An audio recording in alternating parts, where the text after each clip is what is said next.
How's everybody? How did everyone go on fucking Wednesday night? Wow. All I saw was a message come through from our Sky over in Arizona. I had for some reason this strange idea he was at the match. He sent me a picture, which was a bit.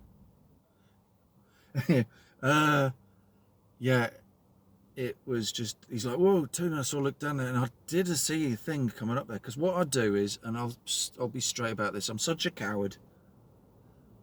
I don't watch the games. I don't watch the texts or anything like that. I think games started. Leave them alone. Get on with it. All right. And it didn't work in February against the arseholes, and we lost. And of course, it's like I saw a thing there from Brian the True Geordie there saying the other day. He'd said, the pressure gets them. They capitulate. These things, the pressure gets to them. Boom. And it's a it's a habit of theirs. The big game, they lose the nerve, and everyone go, oh yeah, bottled it, blah blah blah, bottled it, blah blah blah, yeah. Arsenal, blah blah blah, bottled it, you cunts. Anyway, it was not what I expected, and I appreciate that. I don't think Paris Saint-Germain can attract the players. I really don't know if they can seem to attract the names. They haven't got the players. I was impressed in some ways with Dembele, but actually Dembele looked like the kind of player that, if we'd bought him, he would be brilliant. Diaby, for instance, he's at Villa and he's like, fucking hell, he ain't half bad. Damn it, why didn't we get him? Because we can't buy everybody in the fucking football league. We're not. Yeah, we're not George Graham in the 1990s buying every single defender. That was another story altogether. But we're not Man City, basically, who just buy every fucker. Oh, he's half good, right? Wallop, you're not having him. No, I'm going to stick him on the bench. He's going to spend half the year on the fucking bench. He's never going to show up, none out, And talking to people on the bench, that lad Hugo, and I'm not going to attempt to pronounce his surname, but the lad that ummed and ahed, and then, he decided to snub us, which, is his choice, but I still sat there thinking to myself, this must be funny. I forgot about him. Christ, the guy that's can't be bothered with you lot. Fuck you. Thinking, whoops, I think we showed him he chose the wrong fucking club. That's for sure. He'd probably come squirming back to us someday and say, oh, actually, no, mate, we got Isak. Fuck it. He might have been more bloody money, but we got more bloody player. And correct me if I'm wrong, but aren't Real Sociedad doing particularly fucking well? They didn't need him. They sold him on to us, and they're still looking fucking good, So, yeah. As far as I checked in the Champions League the other night, all 4 Spanish entrants are top of their groups. Real the top of theirs. You've got Barca the top of theirs. Real Sociedad are at the top of theirs, or Sociedad, whatever So I call them Sociedad. Fuck it. And Atletico Madrid top of their group. So, yeah, right off the Spaniards at your peril. But if it was a thing about the other night, I looked at poor old Luis Enrique, and I think to myself, he's one of the game's nice guys. It would be like giving Zola a hiding. I can think of fucking characters who I'd far rather see getting a good fucking trouncing and a drubbing. Your Mark Hughes. Your Tony, I know it's a bit long in the tooth now, but the likes of Tony Pulis, Warnock, fucking gobshite. Jesus, if ever there was a more gobshite Yorkshireman than fucking Jeremy Clarkson, it's Warnock. Oh fuck, we all know, there's Yorkshireman, there's Harry Enfield's Yorkshireman as a caricature, then there's the real thing, and that fucking anyway. But Enrique, it just, and I could see the ashen look on his face. Mine in the pre-build-up thing, I think it was the night before, what have it, the things, he was all like, okay. I definitely think we drew a line there in the sand and said, you fucking come here, wait. And I think if Dortmund, in a few weeks from now, if we do to them what we did to Paris Saint-Germain, people really will start saying, fuck, hang on a minute, you know. And I did like Geordie's little thing the other day when I was watching what he was saying. He did have a point that he did say, maybe people will start to fucking take us more seriously. Maybe clubs, European clubs, maybe players in European clubs will be looking and thinking, fuck, it isn't just the, you know, it isn't just the Saudi money. Fucking hell, that actually, you know, Christ, they've got something to back it up with. You know, we've got a coach that believes in players. He doesn't look at the, you know, the simplest analogy to say about Eddie is he sees a glass and looks and doesn't think how much is missing from it. He looks at how much is still in there. You know, and I'm going to parrot a lot of what was said the other night on this thing as I was going through it. But we lost Botman. We lost Joe Linton. We'd already lost Barnsley now, and the fucker's not coming back till next year now. Christ, we've hardly had the lad at the fucking club, and he's already crocked. You know, great. We were hoping that it's Maddison with the fucking, who has, out of Leicester's 2 players there, it was Maddison who had the bad track record for injuries. And shit. So he doesn't get fucking injured, but Harvey Barnes does. Magic. You know, come back, Maxi, all is forgiven, everyone was saying. Well, hang on a minute. No. Thank God Eddie's got other options. The only trouble is, he is starting to drink things down here where we could reach Christmas and be there. Instead of where we were up here, we've got to this fucking point. You're thinking, fucking hell, depletion or what? You know, Joe Willock's not back. You know, as I say, Joe Linton, we lost Botman. Thank God for fucking Jamal Lascelles. Unbelievable, you know, and what was lovely was it really rammed home to those horrible fucking cynics and cunts who sit there and on about, oh, your money, blah, blah, blah, it's made all the difference.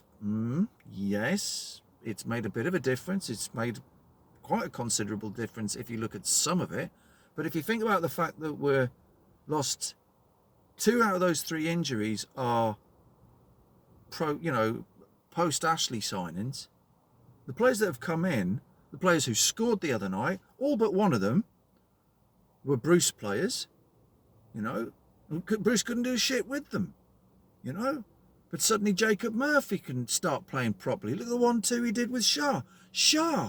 Christ, I've not seen a defender score a goal quite as good as that since watching that highlights in, you know, from it's 27 years ago when we thumped United.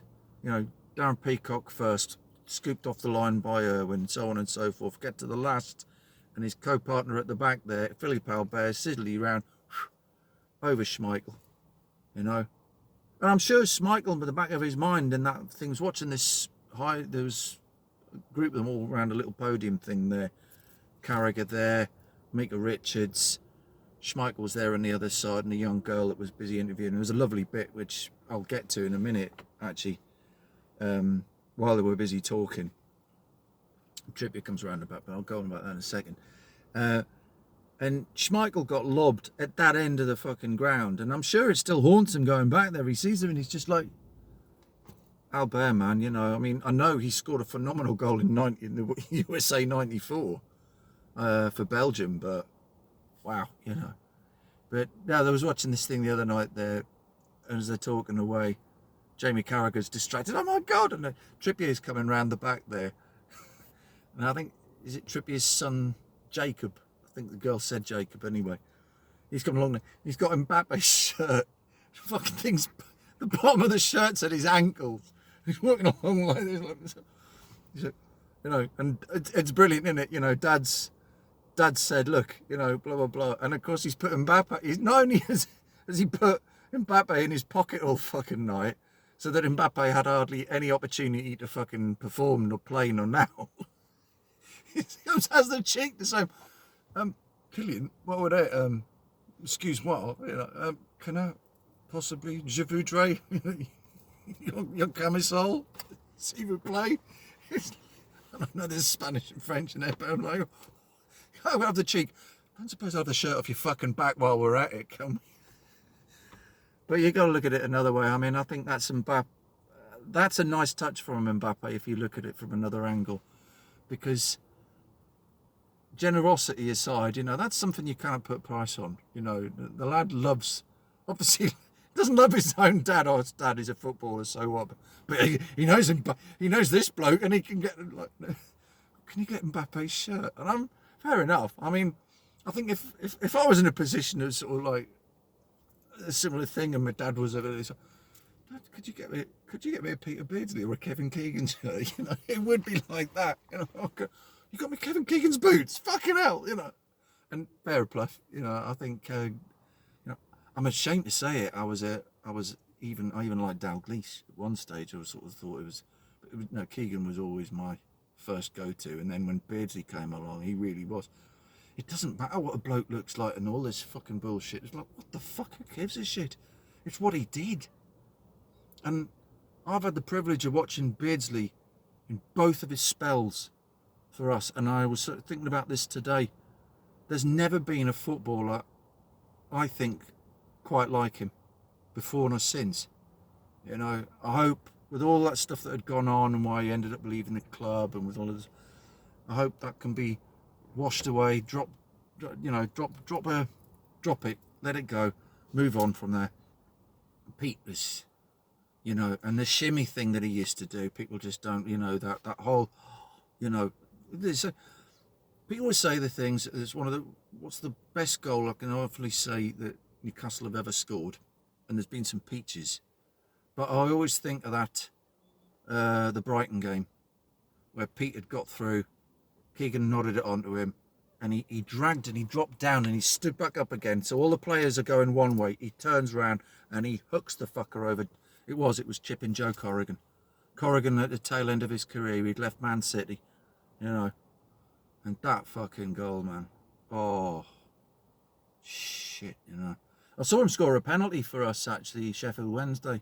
And Lee Chapman had played in Wednesday in yellow. It was the first home game season, our first home game in the top flight after I don't know how many years, from the days of being relegated under Dennis and Bill McGarry.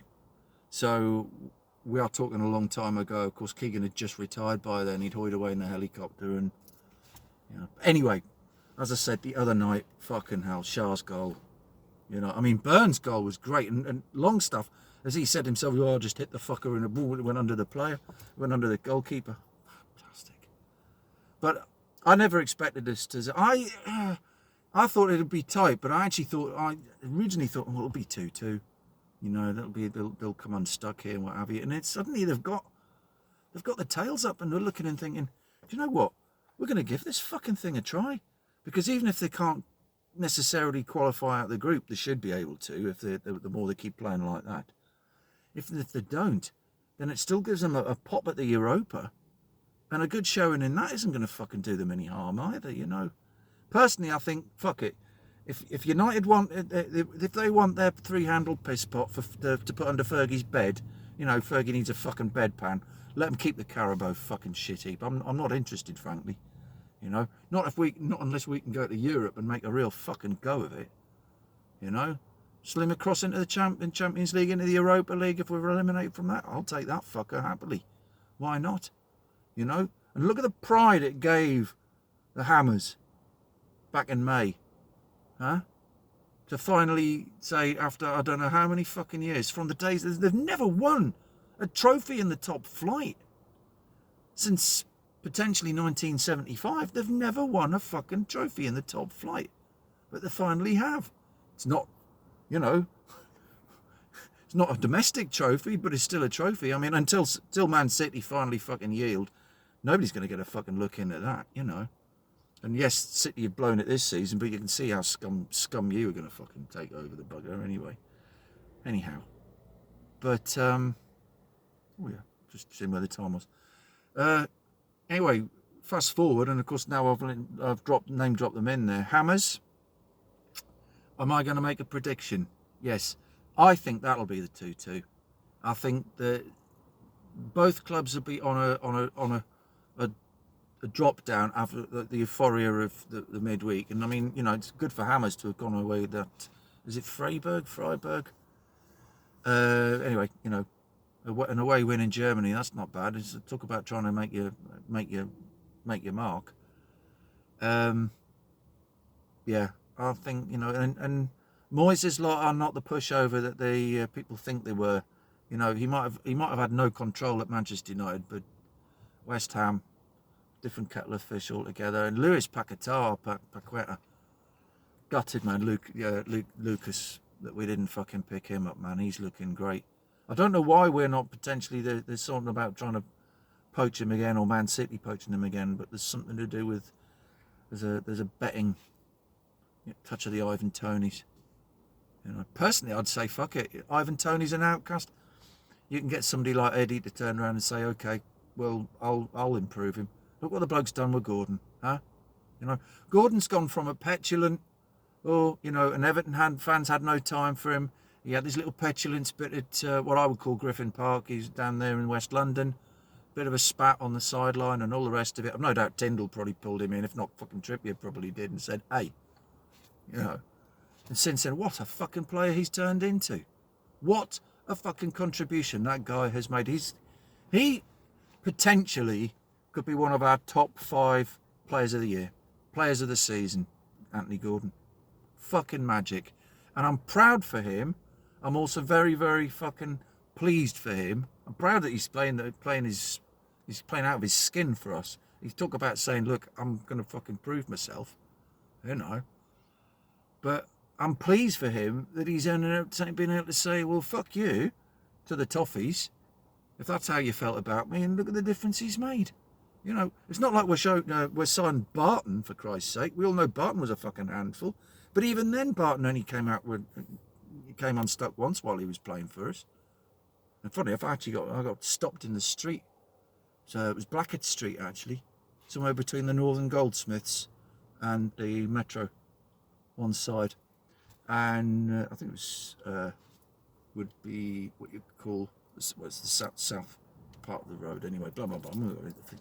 Anyway, some bugger turns around and says, it was Metro Radio, what do you feel about it? I said, he wants a kick in the pants, And I said I was being as polite as I possibly could, because Barton was just being, a proper twat. Because she was like, oh, no, please don't swear. I said, I won't swear. I said, but he still needs a kick in the pants. Cause I just felt we don't need idiots like that, And it was a bad era, Anyway, talking of bad eras, I'm sure some of you have noted the thing. I'll give it an iron because I found it in the drawer, and this bit was all crinkled to buggery. But yes, this is an original, and I looked at this. It's the last Adidas top we ever had, of course. I've got the lemon cheesecake away strip as well that everyone hates. Personally, I think it's fucking great. Actually, everyone moans about it, but we only lost at Leyton Orient in the fucking thing. We're embarrassing pre-season. Then the rest of that particular season in the lower, in the second string, fucking we steamrolled everybody, An away draw at West Brom, who weren't half bad at the time. Just that was Damien Duff's last goal for us, that equaliser at Brom. And then from there onwards, we were just winning games left, right, and fucking centre, and we literally just carpeted our way back to the top flight. That was, of course, I think when Chris Hughton had got us up. And then Ashley had promised him money when he gets there. It's like, well, no, you got to sell players first. Well, hang the fuck on. Yeah. Anyway, bad old days aside, at least we're now we're earning the money. Seller, whatever the name is, the sponsors the other night doing the thing and what have you. We'll get more money off them now. It'll be more for investment. But God knows, I still think we really genuinely need another binge in the summer. Instead of maybe just a couple of players, we need 4. The transfer in January, it'd be nice if we can get a couple in there, because it's clearly obvious we're struggling for strength and depth. And if this competition continues, we're going to need the players anyway, because we're going to need to be able to put a string of players out for the domestic competitions, and then obviously, up the stakes.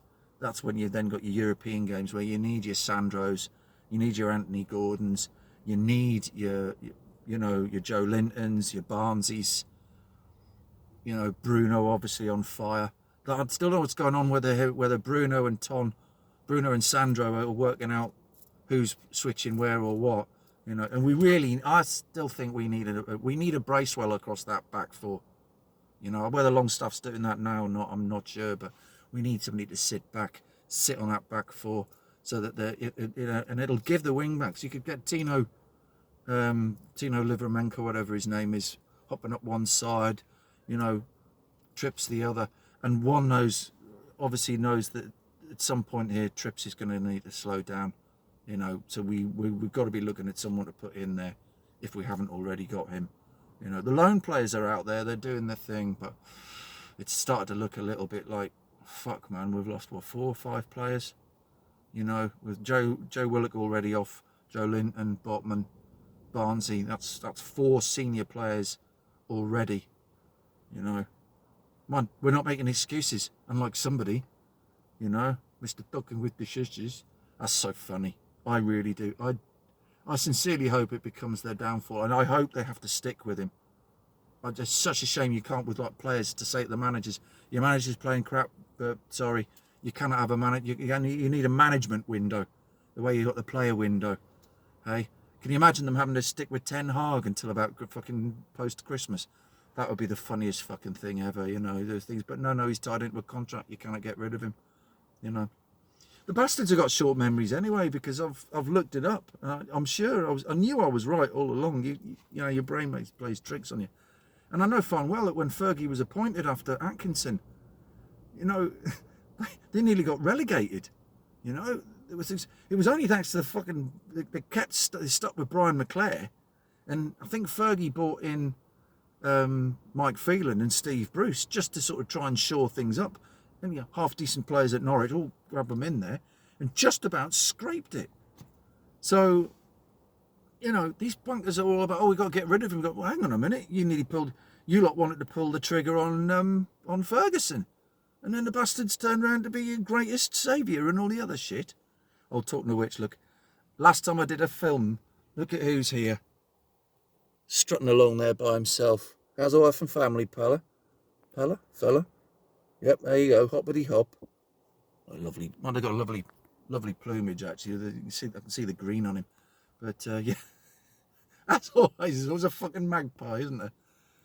Anyway, but yeah, I'm just at my usual thing. I'm at my retail park and doing my usual, just talking to myself. I'm quite convinced Nate Bugger fucking watches these anyway, but fuck it.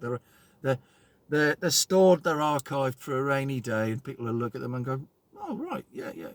Be interested to see him in a few years, you know. But, anyway, West Ham, I suspect 2-2. It's an away game. We ought to be grateful. 2-2. Anything else is always a bonus. And I have this horrible feeling they owe us. You know, I think they really do. They owe us for the last 2 occasions we've been there. I mean, that thing from last season where Isak scored and the ball's trundling away in the distance, standing there and the keeper's, oh fuck's sake, you can see, oh fuck's sake. Anyway, but yeah, no, I thought I'd just give this thing a bit of an airing. I thought, what the hell, you know, was it Marlon King? You know, it's a Joey. Actually, I mentioned Joey Barton. I'm sure he wore this bloody thing at one stage. I'm trying to think of the other names that were in this top. But no, it's a neat strip, and I just thought, well, because people have gone about banging on about the Adidas ones. Here's one of my originals. You know, it's a shame. I cannot find some of the other original Adidas ones. They've obviously since been lost in transit. But well, we'll see. If they turn up one day, then you'll see them. But it's a canny little top. Always reminds me of the late 80s one, which unfortunately we got relegated in. But you know, the Roy Aitken, it's this crisscrossy thing. It's all right. It's canny. I like the badge. But anyway, love you and leave you. Enjoy your weekend, and see you soon. Ta-da. Bye.